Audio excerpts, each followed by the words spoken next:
What's Greg doing about? He can't even like walk, can he? Greg's not coming out. No, I know he's not coming out, but like, how's things going with him? I hadn't heard. All right. She also got some nerve damage in his hand. She fucked him up. His hand? Oh fuck. Last night on Dodge's Twitter, they released a video that was showing the trailer, or I guess you could call it the teaser, for the 2019 Challenger Hellcat. So as I had already assumed, what they've done is, as you've seen the pictures, they've, added the dual nostrils onto the Challenger's hood. And with the Charger, what they did was they added intake similar to the Demon so that they could get better cooling while still allowing these cars to have the adaptive cruise control eyeball camera, which they should have had in the first place. Now, the reason why they didn't have it before is apparently the Dodge engineers wanted you to be able to take the front bumper off if you were on the track, so that this way you could get maximum cooling, which is something that GM's engineers should have done with the Z06, so that that piece of shit wasn't overheating when they were doing all of those magnificent track times that all of these Chevy fanboys wanted to brag in our faces about. Oh yeah, well, I can do the curves faster than you can do the curves. Yeah, that's really good, but your curves don't mean shit if your car is overheating. So then, yeah, there's that. The code that you see here is what was on their Twitter with their images. So it says red 797 space 19. Obviously, that means red key gives you 797 horsepower now, and the 19 obviously means 2019. So it's not really that much of a secret code. They did this before with the Demon launch, and it was kind of obvious. A lot of people were able to guess what they were talking about. They were talking about one key gives you this other key gives you that, and then you get the track times and everything, and the hidden codes aren't so hidden. It's just that obvious. So basically, some people are saying, well, what do you think the price is going to be? As far as I can figure out, my guess is it's not going to go that far beyond $80,000. I'm thinking it's probably going to be about $79,000, because if you really think about it, the wide body kit adds about $7,000 to $8,000. Now, this adaptive cruise control system is going to probably add about $1,500. I really don't think it's going to go beyond $82,000. But one thing you can be certain of is a lot of people are going to be really, really antsy right now. Anyone who bought a Challenger Hellcat within the last 3 years prior to that Demon being unveiled was rushing to the stores to try to figure out how they could trade their Challenger Hellcat in order to have a chance at getting the Demon, especially once they found out that it was being produced in limited numbers. Being produced in limited numbers helps it hold its value. The Demon that I showed you yesterday, that plum crazy Demon in that video that I made yesterday, that Demon sold for $40,000 above sticker. Now, originally when the Hellcats first hit the scene, people thought that they were going to be limited edition, and they were willing to pay $5,000, $10,000, $15,000 over. Thing about it is, the Demon and any car that they are producing in limited numbers actually does deserve that kind of money. The demand is really that high. Now, most people would say, oh, fuck that, I'd never pay that kind of money for a Dodge product. And you'd be right, because technically these are $30,000 cars with like $60,000 worth of shit in them. And in the Demon's case, they took most of the stuff out, and they're only justifying that price by saying it's a limited number, which is probably something they should have done with the Trackhawks, so that those pieces of shit wouldn't be sitting on the lots simply because the morons didn't give it the Hellcat hood and didn't give it the Hellcat badges and then gave it a stupid fucking name.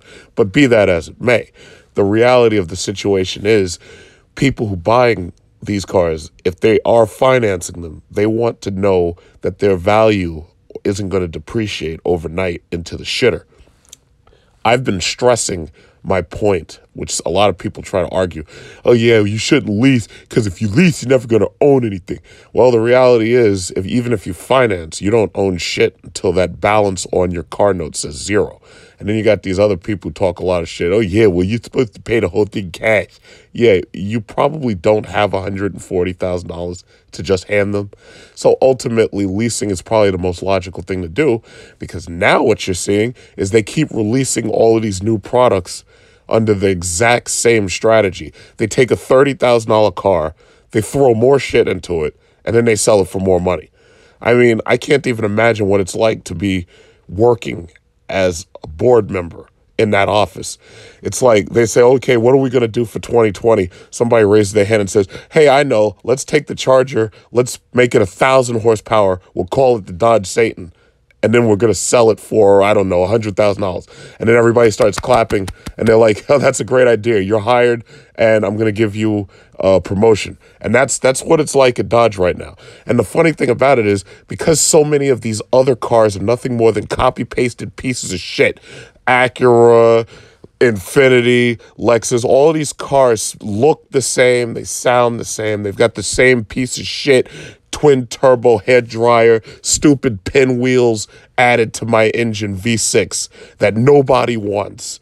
These people are all stuck driving the same shit. And now when you go out on the street, you don't even see cars anymore. You see all of these super mommy wagons, all these freaking crossovers and these little SUVs. And then they have these smaller crossovers because some of these bitches can't afford the regular crossover because the shit's like $50,000. But they still want to look good. And a perfect case in point, the Mercedes GLA versus the ML. Because when these women couldn't afford it no more, all of a sudden they had to make a cheaper version of that ML just so that they'd be able to drive to their chiropractor or they'd be able to drive to their daughter's school and still be able to look like the rich soccer mom that they want to look like. Unfortunately, they couldn't do that no more because the recession hit their asses hard.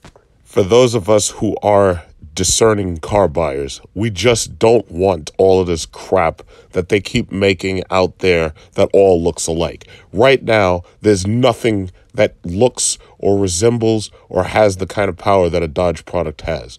There's nobody else, with the exception of probably Tesla, that's making a car that can do 116 miles per hour in a 30 mile per hour zone, because nothing else launches that hard, with maybe the exception of a Nissan GTR, which costs over $100,000. Meanwhile, Dodge is selling you these cars for less than $80,000, simply because it doesn't take that much to make a $30,000 car into a fucking monster.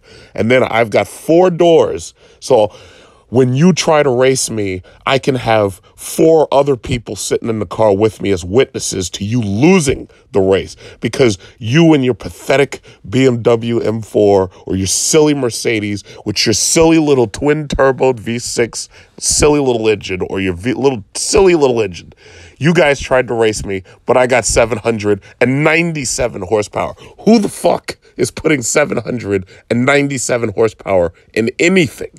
I don't think there's that much power in, like, Lamborghinis. There's not that much power. It's ridiculous.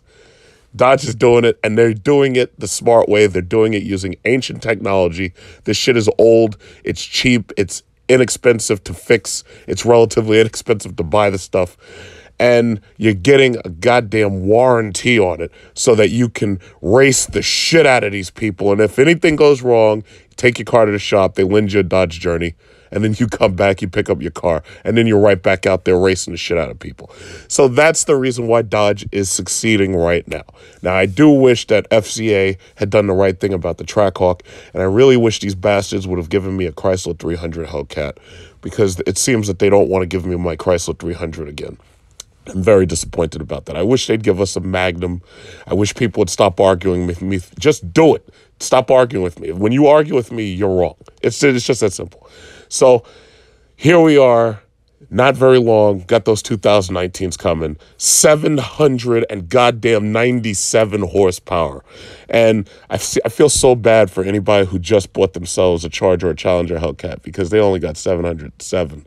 And meanwhile, the rest of us who decide to wait, or anybody else who's new to the game, they're going to walk into that dealer, they're going to walk out with 797 fucking horsepower. That's insane. Like, I'm surprised there aren't laws against people like us. But that's just what it is. If there's another one of those shitty Fast and Furious movies, guess what? Vin Diesel's going to be driving around with 797 horsepower. I mean, my blood pressure goes up just when I'm thinking about how wild some shit like that is. We're gonna have 800 horsepower cars within the next year coming to our lots, factory. And how are they creating that kind of power? I'm guessing it's because they're giving you the racing fuel option that they tested out basically in the Dodge Demon. So most likely you're going to be able to use high octane fuel. Most likely you're going to be able to use ethanol E85. They haven't said that yet, but I really believe you will be able to, because for the most part, you can do that now. It's just that you may have to have a conversion. But everybody should be excited about this, with the exception of people who buy shit from GM, like, you know, those boring Corvettes, and people who want to believe that Ford is going to give them that magic Mustang that everybody's going to care about. And, you know, I feel bad for these people buying these Mustangs and these Corvettes and these Camaros, because at this point they know Ford and GM have given up on them. Ford said it. They said, yeah, you know what, we're not going to make these cars anymore because they're not selling. And those little Mustangs, they're just so boring now. I mean, you know, maybe Ford might someday do the smart thing and say, you know what, let's do what Dodge does. Let's make a four-door Mustang. Maybe GM, you know, they're going to keep making those boring Corvettes. They're going to keep putting all that power in them, and you're going to have these little balding middle-aged guys crashing those things into ditches and everything because there's not enough weight on their front wheels. They're busy making fun of us, but you don't see Dodge Chargers going out of control. You don't see Dodge Challengers going out of control at car meets. You just don't see it because we have a lot of weight on our front wheels. I keep saying this. I told you with 7 rules at Hellcat, listen, guys, you need wider rear tires. You got to stop doing burnouts on fucking bald tires. You guys need more mass on your car. I kept telling everybody. Nobody listens. I told them, but they don't listen. And then they wonder why they end up wrapped up around a goddamn tree when they're trying to leave a car show, or they wonder why is it they try to do a burnout and they slide into an innocent crowd. So bottom line is, we're getting 797 horsepower. You're not.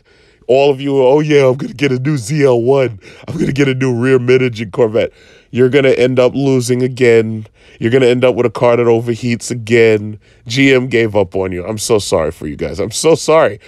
And last thing I want to say is, for anybody who did just buy a Hellcat Charger or Challenger, smartest thing you can do, take the box and the plastic and the packing material and your receipt, wrap that car back up, and you need to take that car back. Hopefully you bought it within the last 30 days. But what you need to do is you need to take that car back. You need to give it back to the dealer and say, listen, I want a refund. Just like if you were a BJ's or Costco, you want to get the refund on your Charger or your Challenger. And you want to say, listen, I want to get a refund. I need 797 horsepower, sir. And what you do is you hand them the receipt, they take the car, and then they supposedly give you your money back. And what you need to do is you need to bubble wrap that car. You need to get your money back so you can get yourself 797 horsepower, because 707 just ain't enough no more.